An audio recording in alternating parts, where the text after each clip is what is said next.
The farm is definitely something that I've always wanted. From the brush to the bright red barn, Utah farm life on full display is quite the experience. It's way of life, and it's great to be surrounded by a tight-knit community. I enjoy the hard work part of it. The way of life is important to me. Raising kids, teaching kids how to work, teaching kids the value of work. And to appreciate the unquantifiable value of nature's beauty. On a clear day, you can see about 100 miles in either direction, and from the back of the pasture, which is amazing. You go out and the pivots are running, and the water's spraying everywhere, and crops are growing, and it's just a beautiful, calm time, and it's the best blood pressure medication I guess you could have. Dusty Wiseman is a fourth-generation Utah farmer at L&W Ranch in Milford. He lives and works more than 250 miles south of James Ord and Steve Hempel's hobby farm in Harrisville. They all start the day on the farm the same way.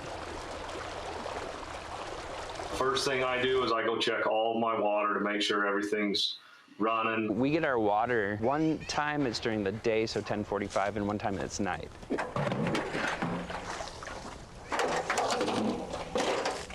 I don't enjoy it, but I enjoy this. This 5-acre farm that's home to a turkey, horses, goats, and cows. Meanwhile, at L&W Ranch, another sound fills the air. What I do, I run a hay baler, which is what makes the squares and puts a string around it all. This was actually a really good crop. We're feeding our family with the same things that we're producing. I mean, our hay turns into milk basically, and the seeds in the ground at the beginning and the result at the end. It's fulfilling, and to have that, to see that progression. Many Utahns are anxious to see the progression or outcome of a different type of seed that has been planted over the last few years, the seed of progress and change that will soon grow out of the process of redistricting. I think it's a tough problem with the population. If you just say, all right, we're going to put Beaver County down here in their district, population-wise, we really don't have a chance to have a voice. You have to lump us in somewhere to give us a good voice. Dusty lives in Congressional District 2, and despite the location of their farm, Steve and James are also registered voters in Congressional District 2. Here was this urban center Rose Park that all of a sudden was peeled off, and we no longer had a voice. When they're not here on the farm, the couple lives and works from home with their family on the west side of Salt Lake City. We don't meet the mold. We don't fit the mold, right? I'm Latino. We're an LGBT couple.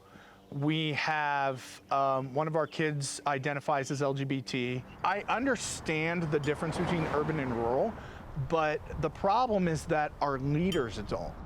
Dusty can also spot the disconnect when districts are disconnected, so to speak, on the map and in day-to-day life. I think it's kind of crazy, how they do chop it up, and I mean, that's part of the process, I guess.